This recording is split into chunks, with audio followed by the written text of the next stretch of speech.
This is our first project talk of the Toward the Sentient City series.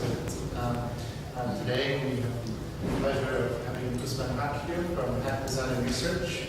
His project Fuse is next door, and if you have 12 pounds of plants, you can actually rent one of these natural fuses for yourself. So you can speak to the gallery attendant and find out more details about that process. Haque Design and Research is a London-based architectural practice. It's a design practice which explores the design and research of interactive systems. Usman Haque will be here speaking today. Has created responsive environments, interactive installations, digital interface devices, and mass participation performances. As I understand it today, we'll be talking about these. Also part of the Natural Fuse team, we have Dot Samsen, Ai Hasagawa, who is not here. She's in the presentation. Okay, so she's in the presentation here virtually. And Barbara just is in line.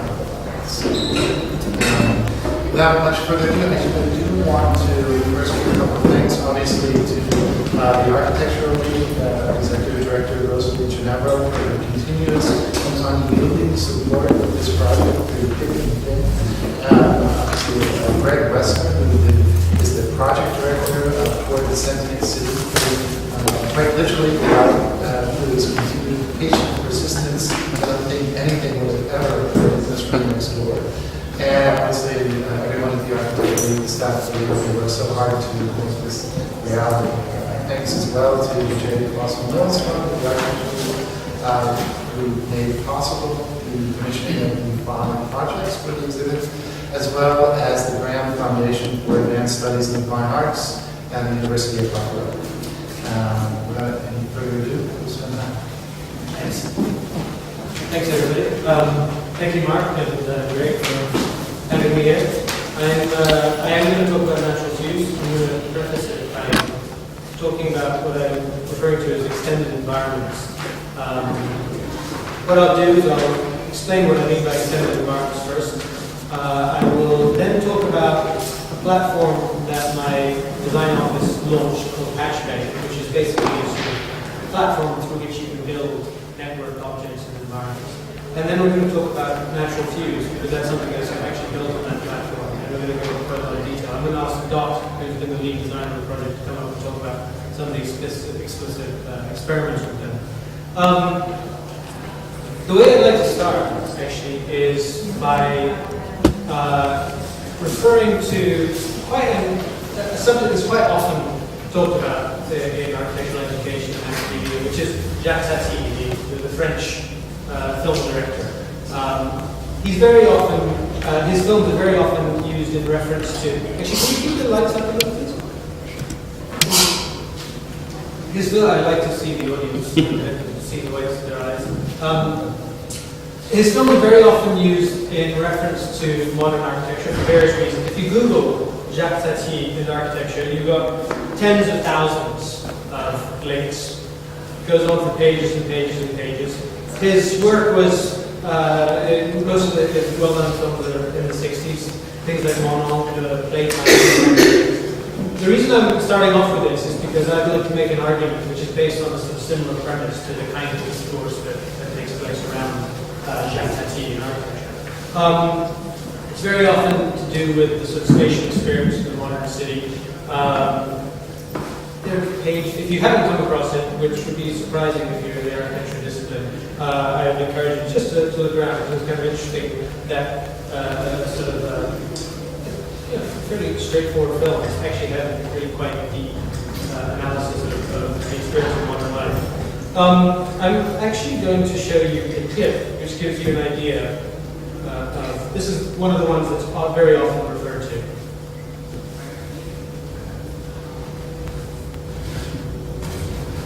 So, the film is playing with this idea of transparency in different spaces and different experiences of spaces in this kind of new modern city where suddenly you've got glass walls and you have this sort of different types of barriers, different types of connection across those barriers in the experience of architecture. This scene actually goes on for quite a long time. I'm not going to show you the whole scene. I'm going to actually go straight to this. This is my relationship to my wife on Skype. And I'd like to relate that to the experience of the city that Jack Tati was talking about. Now, because I travel a lot, and she travels, and she's in another place, we spend a lot of our time quite far apart. And so, in the same way that one might analyze that clip from Playtime, I think one can start to look at Skype and the way we get these multiple layers here. Down in the left-hand corner, right about here, you can possibly see me in the darkness because, of course, she's 13 hours ahead. I've got this experience of living my life 13 hours ahead. There's corridors outside of her, the room that she's in. In my room, I've got a mirror behind me, so there's a sort of very weird sort of reflective sequence of spaces across the Skype interface. In fact, I'm also looking at myself in the lower left-hand corner all the time. But I'm presuming lots of people have experienced their friendships and relationships in Skype. Not to mention the fact that actually I've got this shiny screen, and I've got to look at myself as I look across the world at the other side, on the other side of the planet. Now, because we're in different time zones, of course, I tend to fall asleep, and she wanders off. So, I sit around and I'm falling asleep. Again, if you can see me in the lower left-hand corner, maybe it's a little bit bright. I've fallen asleep, and then I wake up a little while later, and she's not there. And I suddenly start to think, wait a second, is she not there? Has the frame frozen? Has it crashed? Do I know that I'm still connected to this remote environment? Is the environment that I'm now currently sleeping in, am I still part of that environment that I think I'm part of? And I have no way to answer this question until I see her come back into the room, and I have to sort of stay awake if I don't want to feel this connectivity. So, I'll sort of put a clock. Now, what this does is it allows me to perceive something that's going on in the other space that I can register and understand as being continual. So it's almost like I need this device on the other side of the planet that I'm able to look at and which is able to tell me something about what's going on over there. So she can wander off, and as you can see, an hour later, okay, she comes back, so 2 hours later. And so I can now have my rest. It's now morning time, as you can see. You might wonder how it is I've got all of these frames. Actually, I did try just recording one of these sequences. I thought maybe I could replay that, but I couldn't get online and try and experience the same thing. But because you don't know that you're connected, because you don't have that consciousness of that perception, the extension of the environment just doesn't hold. And so this is a kind of a very fundamental aspect, I think, to the way we design and produce architecture these days, in the context of environments, devices, experiences that are non-geographically located or non-geographically specific. We are developing a new concept of the neighborhood, I think. And I'd like to give an example. There's a fellow called Mike Siniewski, who is, some people might know as one of the driving forces behind Thingam. They make sort of electronics and devices and things like that. Now, I encountered him on Twitter, and for several months I followed him. This is actually going back to March, when I was quite interested in what he was doing. I'd actually only met him once, really, really briefly. And I followed him for several months, and he was doing all this work on his building, as he's talking here about. He's doing landlord jobs, he's writing a book, he talks about his family, he talks about, quite often I'm getting information from him. So, fast forward about 3 or 4 months, and bumped into him at a conference, and I wanted to give him a big hug, because, I had gone through the last 3 months of my life with him. Or rather, I've gone through the last 3 months of his life with me. I give him this big hug, and he's like, who are you? And the point was that even though there was this extension of the environment, even though I had this connection across the planet, and I felt a neighborly kind of feeling to somebody, the neighborhood was asymmetrical. He actually didn't know anything about me. And so there's this very different conception of what a neighborhood might be when your neighbors are not next to you and where you may not necessarily be pointing in the same direction, if you see what I mean. Third aspect, just very briefly, my niece was born a couple of years ago, and I was actually there on the first day of her life in iChat. I'm not going to belabor this point too much, but the point is that because she lives in Hong Kong, I'm usually not, I was there from the very first day, and our entire relationship has been, well, I'd say sort of 95% of the time of our relationship has been conducted on iChat. And I've kind of grown to know her, and she's grown to know me. And the point was that I always expected that when I saw her in kind of physical space, in the same geolocation, that she would not be able to relate the 2D character to the 3D physical me that could throw her up in the air and things like that. And it turned out that wasn't the case. That she really, she recognizes me probably in the same way that she would have if I'd been there the whole time. I think very often, for example, if I hadn't seen her at all during the intervening time, she's now 2.5, and so I only get to see her maybe once every 6 or 7 months. But she recognizes me because there was a kind of continuity. She's able to perceive, I guess, that this character on the screen is the same as the character in real life. And my point basically is that while we do sort of, perhaps in the adult world, think that these kind of 2D interfaces tend to separate us out, I don't think that the kids of the next generation are going to perceive space in the same way, because there is a continuity between the flat screen and the physical world. So that's my kind of introduction to what I'm thinking about when I talk about extended environments. And in that context, as I said, my design office launched a project a few years ago, which actually eventually became a platform, and it's actually become its own separate company. Now, this is a very dry presentation about the platform, but Natural Fuse, which I'm going to talk about next, is the kind of thing that you can build upon it. So I'm just going to spend 3 or 4 minutes going over what PatchBay is. Essentially, PatchBay is it's a data brokerage, and what that means is it's a platform that's able to manage many different connections from environments around the world. That data can be whatever you want it to be. It could be sensor data. It could be it could theoretically be image data, although that wouldn't necessarily be the best use of the system.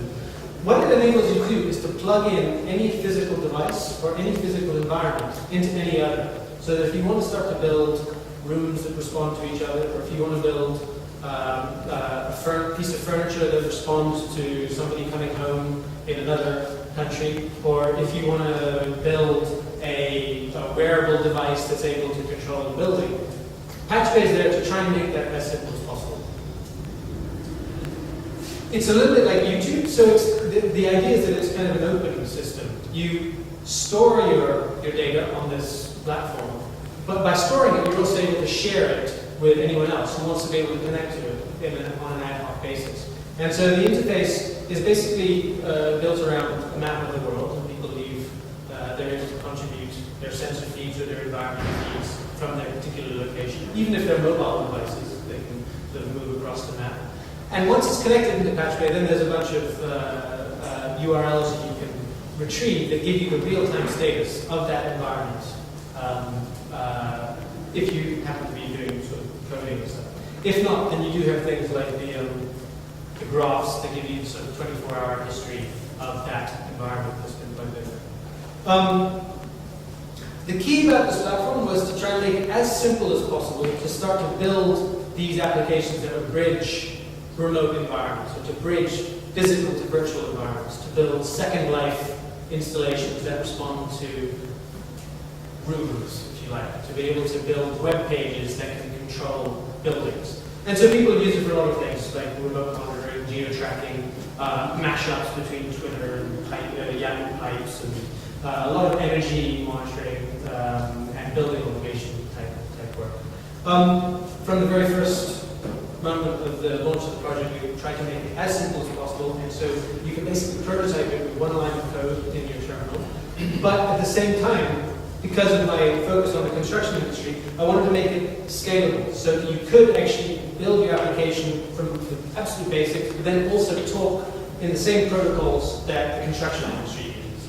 And that's the point of that is to make the path of development much more widely open. In other words, it's not just specialists at the construction industry's end of the spectrum that can build these extended environments, but even students and designers and amateur hackers and things like that.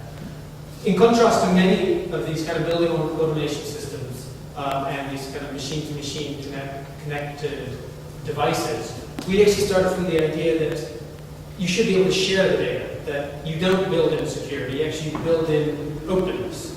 And that has actually helped to encourage the growth of this ecosystem. Crucially, the point is not just about sharing individual data streams, but it's about sharing the context of each of those data streams. So you're sharing environments between all of these devices. Now, this is the platform that we launched, and as I said, it's now a sort of it's a separate company, and lots of people are using it around the world. My design office has produced projects like Natural Fuse that are built on this platform to really show the kinds of things that you can do when you have these network environments and objects. So I'm going to now move back to Natural Fuse. So I know some of you have seen it in the other room, and I've probably explained it a little bit to you over there. Perhaps some of you haven't heard the explanation. So what I'm going to do is go through basically the whole story of it, and I'll ask Dr. to come up in a couple of minutes and explain some of the experiments. So the essential premise at the start of the project was to be able to build a system that would enable you to be carbon neutral in your power consumption. And the plan was basically to have a plant offset the carbon footprint of an electrical power outlet. The idea was essentially that if you want to draw more power than the plant is able to offset its carbon footprint, then the natural fuse would cut the power to that device.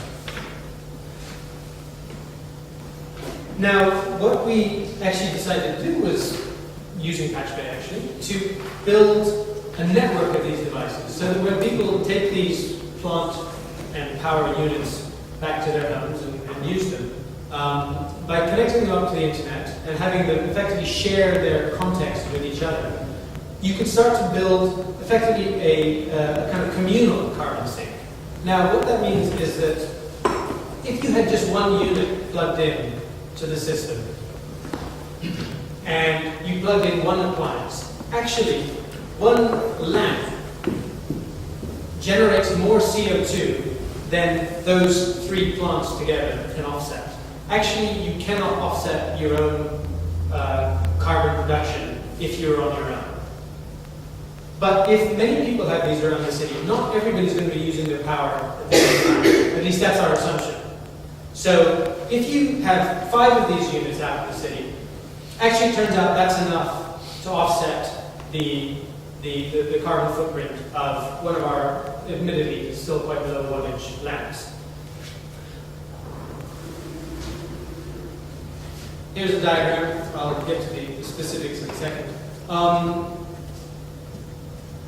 The natural fuse unit will basically be able to monitor the humidity of the soil of the plants, and so it's able to take care of it. So you do have this benefit that it waters your plants, and you actually don't have to do anything. You can plug in your appliances into it. We provide either a fan or a radio or a lamp. And you then plug it into the internet, and you're able to share this carbon sink. Now, what you actually get is a little bit small. Can you read up here? This dial, which basically says off, selfish, or selfless. When you choose to provide power to your appliance, you can choose to be selfish. Well, you can choose to be selfless, And what that means is the natural fuse unit will check what the status of all the rest of the plants are, and it will provide you enough power that it will not harm the carbon footprint of the whole system. That might mean, however, that your lamp will only switch on for 10 seconds, for example. And you have to kind of make that decision, whether you want to be selfless and get maybe not quite what you needed, but you get a little bit of light, or do you want to be selfish? And that's the other status, other position of the knob. Now, if you're selfish, the natural fuse unit will give you as much power as you need, and it will continue to give you power, even though it's harming or may harm, and in fact quite likely will harm the rest of the system. But what you do is you threaten the life of somebody else's plant. Because if it exceeds the capacity of the network to offset the carbon footprint of your selfish device, it will kill somebody else's plant. And we do that with this fuse kill function bottle, which is on the side, which is full of vinegar. Now, in actual fact, we give every plant 3 lives, a little bit like a video game. And so when your plant loses its first life, you will get an email saying, look, unit 3, email address, some selfish bastard at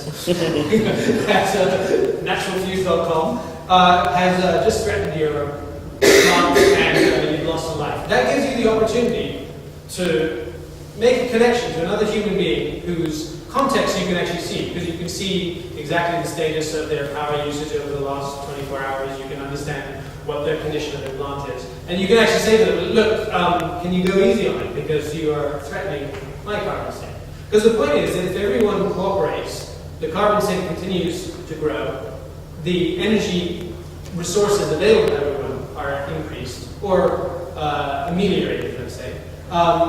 But if individuals are greedy, then actually everyone suffers, because bit by bit the plants will be killed, switched off, and individuals will no longer be able to be selfish because the network will just not even allow it to switch on. And so that's the essential premise behind the project. You do supply the water bottles, that's these things here, and that's really the only thing you need to do. Just make sure that that's kept topped up, and the natural fuse will water as necessary. The electronics are built on Arduino, which is an open source hardware platform, fairly easy to get going, and there's an Ethernet shield that plugs into it, so you can plug in from the Ethernet port into your router. I think what I might just do is turn over the dock now, because we did have to do a lot of experiments to understand things like carbon capturing, things like how will the plants respond, can we use the plants as an indicator, etc., etc. So, Doc, would you mind coming up? Doc has basically been the lead designer on the project, and so pretty much everything you see out there has come through Doc's hands. So please welcome him to the stage for a few. Thank you, Usman. We had a dream that we can offset anything, like projector, example. But, well, let's see how we can calculate the actual policy of the plant. So this research is from NASA. So basically, every dry ton of new plant biomass produced through photosynthesis, it absorbs approximately 1.8 tons of carbon dioxide. So what does it mean? It's like, okay, one misunderstanding about the plant is it's not a filter, it's basically, I mean, if you think about the input and outcome, it's a filter, carbon dioxide, get oxygen as outcome, but actually it's carbon sink. The carbon that it absorbs will become the part of the plant itself. So if the plant stops growing, that means the filter is not working. Right. So basically, we need to know dry mass of the plant. So we did this experiment. Get rid of the water.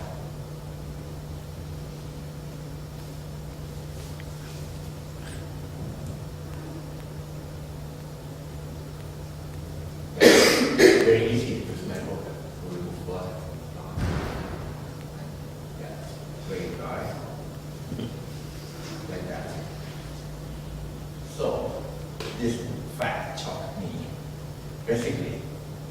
hour of breathing, you need to grow those amount of plant to offset that breathing.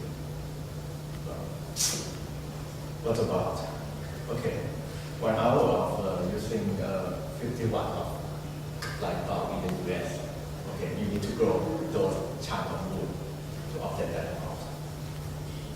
What about, let's say this plant takes 2 months to grow to this size, so we know the speed roughly of this plant.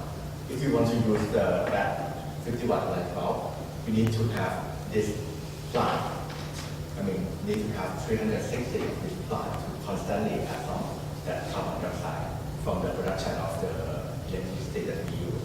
So this is quite impossible to use normal appliance. So, okay, I will pause this a bit, show you a little bit of this. During the idea, we have the idea of the use plants as interface. What if we can use plant to show the status of network? It would be nice. So this is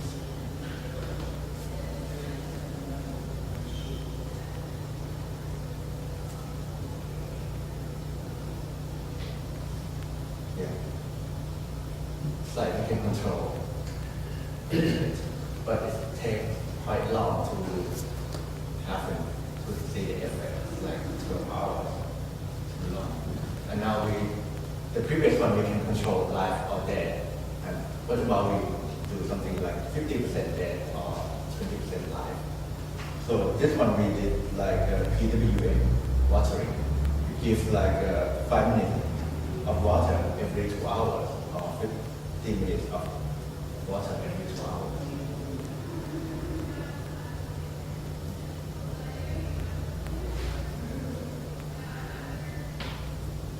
But failed.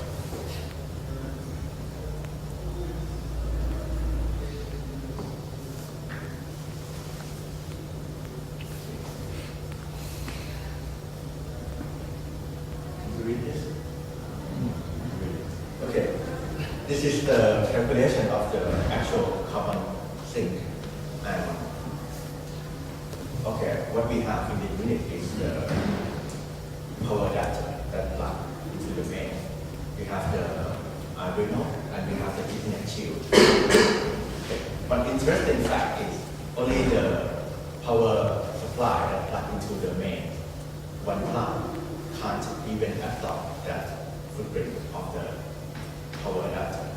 So, well, one plant might not now. So we use 3 plants. Okay. From this calculation, well, basically like I don't know use 0.15 watt, but the Ethernet shield use like 1.8 watt. So basically, the Ethernet shield is used much more than the plant can absorb. The plant that we use, one unit can absorb roughly like 0.13 watt. So we can't use Ethernet shield all the time. We have to basically turn it off and wake it up once we want to update something to hardware. So we finally came up with the idea of like we will wake up the unit like 10 seconds for every 15 minutes to update something to hardware. So from this calculation, if we have 1.8 watt lamp, like the green one in the base, the whole day of the carbon sinking of the plant, we might be able to use 10 minutes of the lamp. So let's say you have the unit on your own. The plant absorbs the carbon for the whole day. You can use your lamp for 10 minutes. That is only one unit. But if you have, in the system, you have 25 units, you can use more than 10 minutes, maybe 3 hours, something like that. So this is the rough process of the history. I will hand it over to you.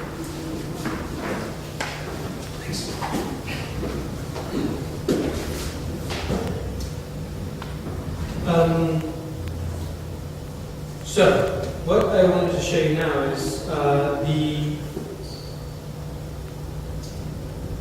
little bit more from our research report. We actually have on the shelves out there, you can find the research report, and we're going to be making this available online as a PDF because we did actually a huge amount of research into all sorts of different plants and how they respond to various phenomena, things, colorings, different amounts of water, how they can be used as an indicator. So I hope this could be useful to people. We also have here a little bit of information about how we do the watering system, because basically we're hacking an off-the-shelf product, which is called the watering bâtonnière.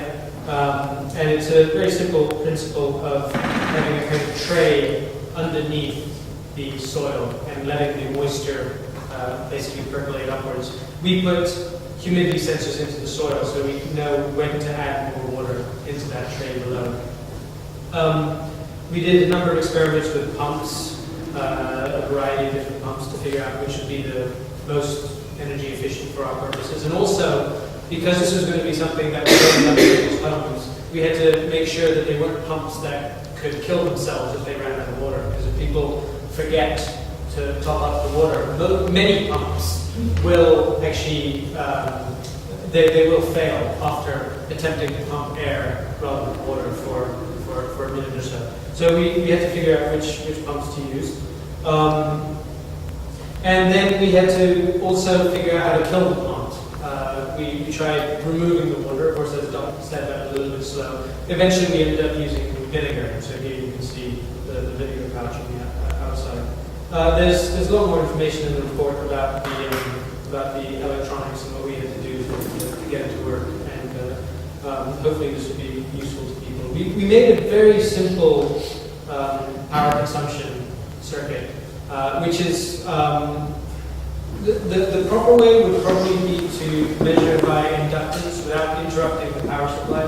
What you normally do then is if you have some current going through a wire, then you basically wrap a magnet around it, and that current, if you remember your sort of high school physics, induces another current into the coil around it, and you're able to measure without interrupting the power that's going through the actual power consumption. We did something a little bit different. Again, going back to the sort of high school physics, voltage equals current times resistance. We just put a very low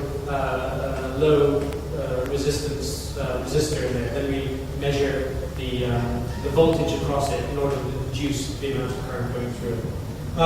There's also in the research report a whole bunch of related projects, because of course we found a number of other similar intention projects in the sense of working with plants and technology.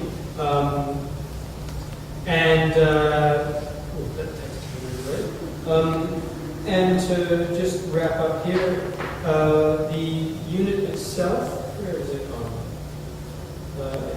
Oh yeah. So here's the unit itself, which you can find in the other room. Again, these are the plants we've eventually used, which are called the peace lily, otherwise known as spathiphyllum. And we did this for various reasons. Again, we've gone through many different iterations of choosing plants. It turned out that these were relatively easy to get in bulk in New York City. They are quite well known for filtering indoor air, and they actually grow quite quickly. So they're reasonably good. They're not quite as good as the leopard lilies we were using in terms of their carbon capture, but they're pretty good. You can see a little bit closer here the switch saying selfish and selfless. And there is a unit which is in the other room. Now, the funny thing was that in the process of doing the project and having this rather dreamy idea of what a carbon sequestrant was, we came across again and again the fact that if you're really talking about carbon capturing, you need to audit where the carbon is coming from, where it's going, how long it's staying, and where it goes to afterwards. What I mean by that is that, great, we're capturing carbon in our plants, it's offsetting our carbon footprint. What happens when the plant dies? Because of course it will die. If we just throw it out in the garden, it'll decompose and all of its carbon dioxide gets released in the atmosphere again, and actually we haven't captured any carbon at all. We could bury it underground, which is one of the techniques that's used in carbon sequestering. That would quite likely use more energy than we had been offsetting in the first place, and so while desirable, it's probably not the logical thing to do. You could, for example, eat it, you know, if you had some kind of edible plant, but when you eat it, again, you've got to follow the trail of the carbon. You're going to expire, you're going to breathe it out, you know, have all sorts of bodily functions that produce carbon dioxide and carbon, and sooner or later it's going to come back out into the atmosphere. Not only that, but when you eat that plant, then you're not eating something else that you would have eaten that had a certain amount of carbon captured in it anyway. When you do the mathematics on it, it turns out that in order to achieve a zero-sum situation, which is what you're trying to do if you're being neutral, in order to achieve a zero-sum situation, all you've got to do is move the boundaries of what you're looking at. And what that means is it's kind of arbitrary where you're offsetting your carbon. And this is quite a kind of scary thought, because we're investing quite a lot of effort into the notion of carbon capture, even though the essential premise that you have to comprehend is that we can't just plant forests, but actually the forests have to continue to grow in size. And the reason for that is that, think of it a little bit like a bank. When you're growing trees, when you plant trees, they're going to grow up, and then they're going to die, and their carbon will be released back into the atmosphere, unless you plant more trees to take their place. But if you plant more trees to take their place, all that is doing is preserving the carbon you've supposedly already captured. So if you're just maintaining the size of the forest, it's not actually capturing any carbon. It's like a bank, as I said. It's like putting money into a bank and earning no interest on it and never spending it. So in those terms, the idea of actually mitigating climate change through carbon capturing really has a sort of intriguing mathematical aspect to it, which I don't think necessarily the layperson totally has, you know, it hasn't quite sunk in.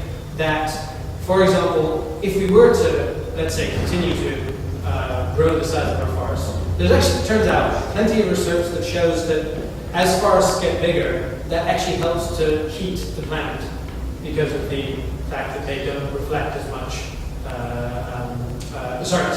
They absorb more heat than let's say, a sort of desert land.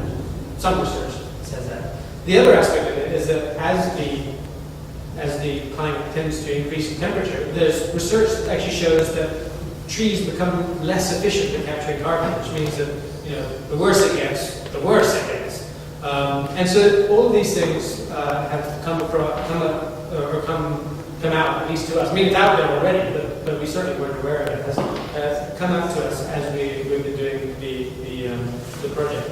Which is not to say that we're all doomed. Well, okay, maybe it is. No. You know, it's not to say that the end of the project is some kind of cynicism about the whole aspect, but to say actually that we need to comprehend within the sort of communal aspects of all these things, our relationship to our devices, what they're doing, how much power they're using, and also how that affects everyone else. Because whether we're going to get out of this or not, I'm not going to make any statement, but certainly I think the interconnectedness, this idea of the extended environments, even though it's the result of the technology that we've now got, and that technology may also have created the problems that we're in, the fact is that I think that will also help us in some way to, if not solve everything, but at least be together when we go down. Thank you very much.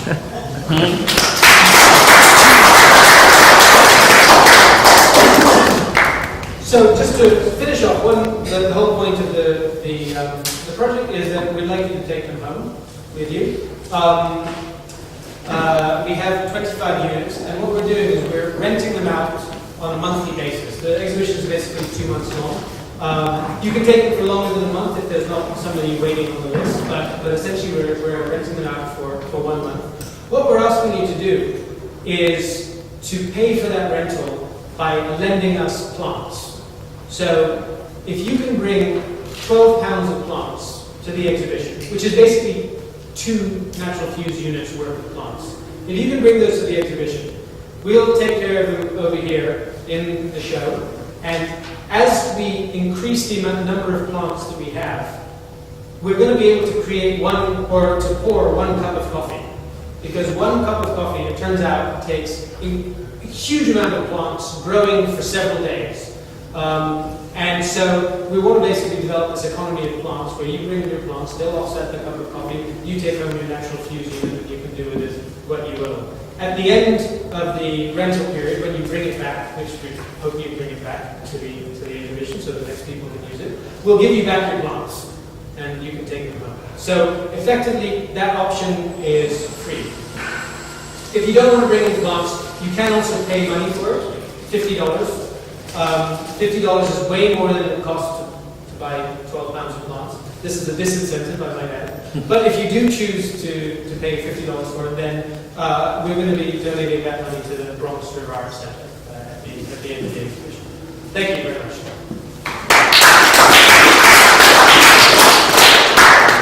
Any questions? Yeah. The premise you opened with about that we're living within this kind of new kind of neighborhood that's where the location is disconnected from the data. As you know, I'm kind of obsessed with something that's not like that at all, like something that we can call the outer net or augmented reality. And I really want to define it. Part of it that I'm interested in is the fact that we really are relinking very, very closely location and data. So, I mean, it's a little unfair question because, as kind of working models of this are kind of probably minimum of 6 months on in terms of, really tightly linked data in neighborhoods. But patch day, right? This is like, now we're back to this kind of new kind of neighborhood. It's a completely new kind of neighborhood. And where, data is very, very tightly linked to the object. In fact, it's hyperlocal again. Not like the internet where you've got this kind of disjunct that we're talking about. I've been trying to theorize this. I actually asked Usman to write a chapter on this for a book I'm into, because it's a book on beautiful augmented reality. And I've got a feeling what's beautiful about augmented reality is this new kind of neighborhood. But it's very hard to conceptualize. There's a few visionary papers, Jeremy Hyde wrote something. Well, I think that the thing for me though is that it's not that the data is not part of, I don't know, I can't remember exactly what you said, part of the location. Right. Actually, I'm not interested in the data. I'm interested in the environment, and that's kind of a different thing. What I mean by an environment is the subjective context of something that is in a particular location. Now, in other words, I don't see the environment as this sort of ambient kind of ether that we are existing in. An environment is something that we create by living, right? The distinction between my body and what's outside is so kind of tenuous because there's sort of particles of CO2 coming out. We're actually part of my body. The idea essentially is that an environment is something that is created and not something that simply existed in. And it's that aspect which I think is no longer geographically specific. And it's that aspect, I think, that has the greatest impact on the discipline of architecture. Because it is very much about how we experience our spaces, how we experience each other, and how we experience each other within those spaces, if you see what I mean. I'm not interested in those individual data streams, I'm interested in the environments that people create by Whether existing. you're interested or not, the premise that you opened your talk with, Skype and the internet in that way, is pretty much on its, in the next few years, it's going to be completely turned inside out.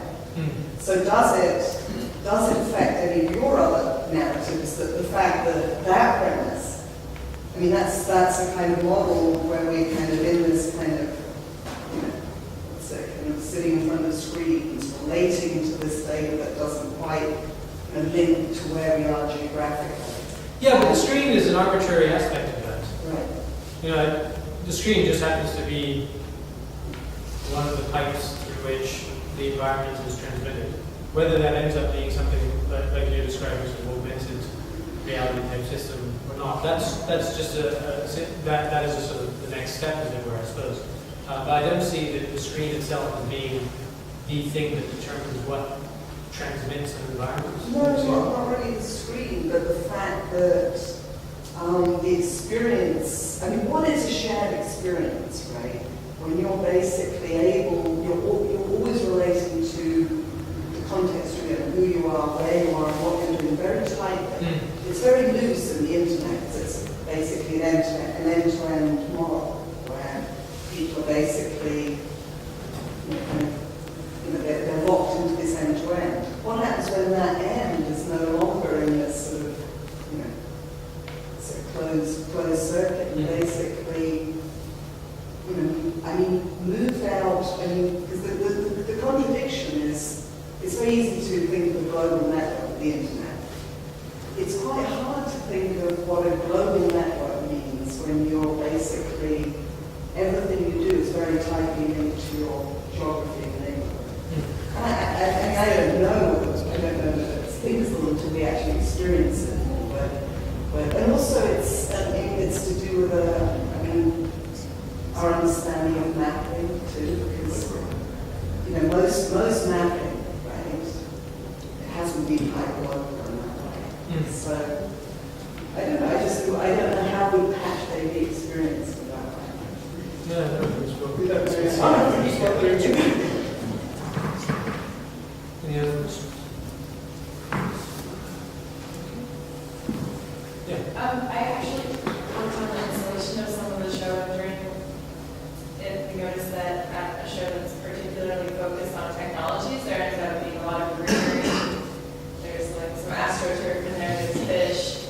Can you talk about the attraction to why we want to put Arduinos with plants, and why nature is such a prominent theme in the show and in the work you're doing, and what that has to do with That's a the good question. environment?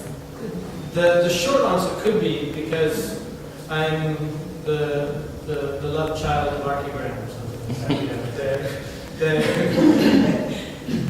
If you look at the drawings from archaeogram, I guess there is a similar kind of aspect to it. But I think the longer answer is that why would there not be? We tend to think of, in fact, we had this discussion briefly yesterday. There tends to be this idea that human beings and nature are two different things. Human beings make technology in cities and blah, blah, blah, and nature is this thing that we exist in. When actually, we are part of nature.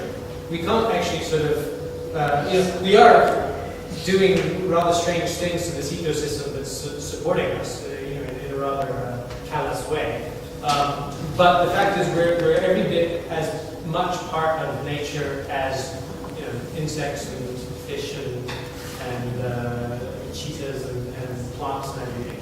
And so I would find it really bizarre if we had an exhibition about the sentient city and there were not these sort of the wildlife and fauna and flora in it.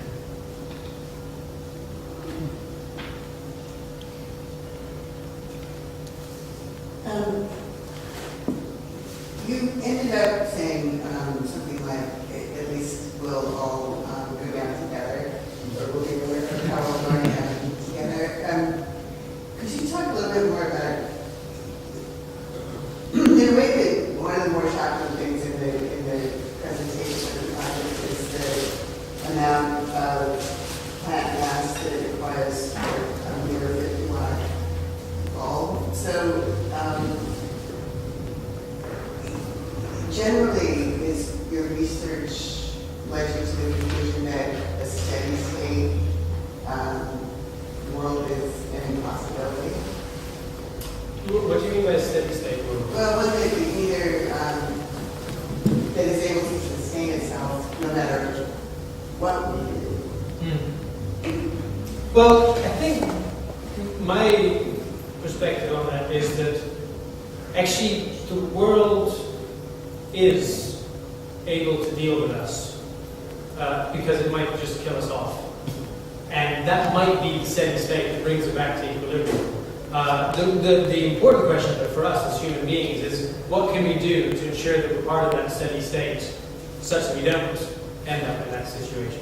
So, the point is that an ecosystem actually is this kind of homeostat which is constantly adjusting to perturbations and trying to affect, to maintain some kind of steady state. And that is what the ecosystem does. But as I said, the crucial thing is, and for which clearly I have no answer, is how do we explicitly make sure that we are that we are not wiped off. Does that answer the question? Yeah, kind of. And then another question is, when you conceived of the project, this is a very individual scale and small scale project, it's over and 500 people. Did you also extrapolate or think about the possibility of it all at a much bigger scale? Well, when we embarked on the project, we were definitely thinking of it as a product which should be possible to give to people or to provide to people in a way that could be scalable. In other words, should be as easy to use as possible. To that extent, yeah, we imagined the idea that you could actually have a whole bunch of these across the city. But it hasn't necessarily, they are still effectively prototypes, what we've produced in 25, as opposed to being something that can go into mass production and put across the city. I think the interesting thing for me is that if you look at the complexity of the interrelationship of the units, and I'm talking in a kind of technical sense, when you actually start to track the way the power output and the power consumption varies over time, it's actually a really complex ballet, if you like, between all of them. And that's, even by plugging in 5 of them, it actually becomes really difficult to debug and figure out whether it's working or whether it's not working, which is actually one of the attributes, perhaps, that makes you think that it's part of the sentient city. But I think it would be really interesting to see what would happen if you did have many thousands of them, and to get a better understanding, almost like a kind of psychology experiment. The funny thing is, the one unit we had plugged into the exhibition last night, it was on selfish mode 90% of the time. Because, Dot and I would switch it off or switch it back to selfless, but people would shh. And we'd actually switched off for the purpose of the opening, the kill function, just in case, because we figured that might happen. And I basically found 120 emails in my inbox when I got back. So I'm really interested to see what people do when they actually take it home. I find the selfish but interesting part of the project. I'm curious why you included it at all. If in some ways the project is to give a certain amount of awareness to the amount of electricity you can actually provide for yourself in a steady state environment. Why think of the option? Unless that's something to do with consumers. You wanting to buy this product, I therefore must have the option to be selfish. Because I don't think it's, in this day and age, the role of the designer to tell people what to do. It's the role of the designer to provide possibilities or to provide the means through which you can make a decision. And I think it's kind of important for somebody to go through that thought process and say, yeah, it could be. Sure, why not? It's not that easy, it's just one more click. And I think that actually enables you to go through some kind of critique of what you're doing, if you like. And it also means we're not just preaching to the converted, because if we're only offering the selfless aspect, then we're giving it to people who already said, yeah, I'm going to be selfless. And so I think that's why it's important for us to do that. In fact, we did consider at one point having not just selfish and selfless, but having sort of, be able to have a sort of grading, like, well, I'm feeling a little bit selfish today. But just conceptually, it seemed a little bit more difficult to treat as necessarily essential.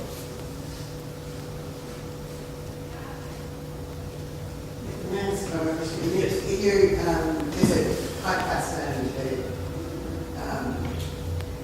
you talking about the project that's on the links are on our website. You compared that there's an aspect of the project that's kind of like the Ravine Bank. The what, sir? Ravine Bank. Yeah. But the difference here is that the plans, if 5 people come in and get a plan, they don't necessarily know each other, so that you're depending on a kind of anonymous peer pressure, I guess, that you wouldn't want to hurt somebody else who you don't know, and you don't even know where their plan is. Yeah. I just wanted to comment on that a little bit, because it is a big, I guess it's kind of psychologically the biggest leap to assume that that people in general are going to take responsibility for others that they don't. Yeah, I agree. But I think that actually it's a responsibility we're going to have to take. And that's kind of why I gave the example of Mike Knievsky at the beginning, that there are these sort of asymmetricalities now. There are, we do have these relationships to people that we don't know in a classical sense. And we're human beings, which means we do kind of adapt to the situation. I think we're going to develop the skills through which we can hopefully feel that kind of empathy, if you like, for other people who might only be an email address, or it's not necessarily the person who's grown up to next door to us. That's the answer to my question. That's exactly what I was getting at. That the internet is based on that kind of anonymity. That's the basis of the internet. But actually, mobile computing is not based on those rules. It's based on exactly who you are, where you are, and what you're doing. Sure. So I think what you're saying is exactly what I was trying to get at. That what would happen in that kind of networks environment where you did know all those things, and how would natural fuse be transformed like that? Because they didn't quite put it specifically. But I think that is what I was trying to get at. That the model of the internet is unlimited. And that is the way we relate now, probably will be fuzzy crossover. Who knows what the crossover is going to be? I know that the internet is often put forward as a model of anonymity, as you're saying, but I think the extent to which we ever know someone is always mediated by certain things. And the fact that we feel as though people on the internet are anonymous has only come about because it's a new type of social relationship. And we haven't learned how to know in that context. What I mean by that is that there are, of course, things like privacy concerns and, security concerns, etc., but in every stage of human development, in every stage of cultural development, we have invented new understandings of what privacy and the self actually are.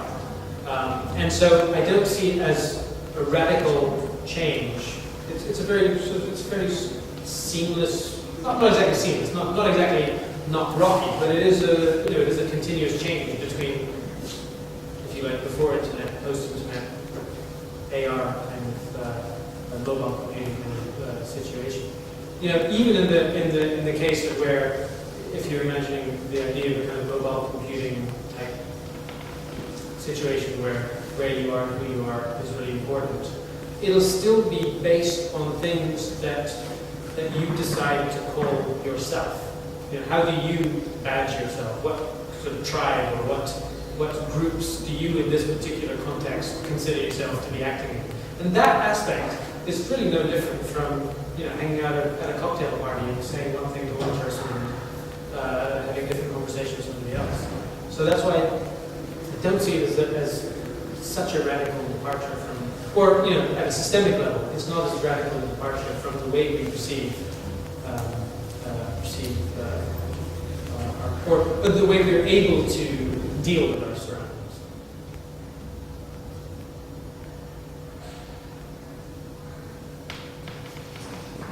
Oh,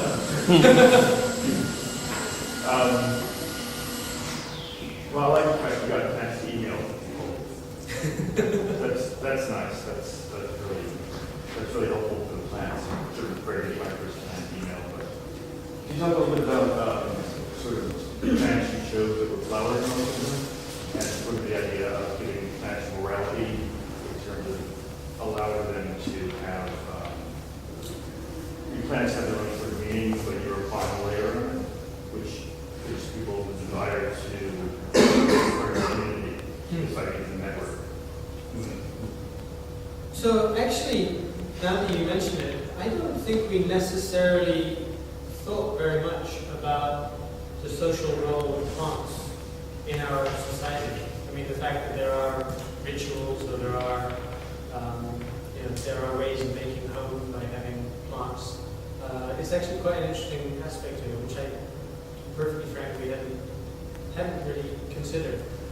When we were looking at the different flowerings, so the different colorings, it was in a very functional sense based on what changes color, what is going to grow easiest, and how can we get this to respond as quickly as possible. But I think that it could be kind of interesting reimagining of this as a cultural artifact in the context of other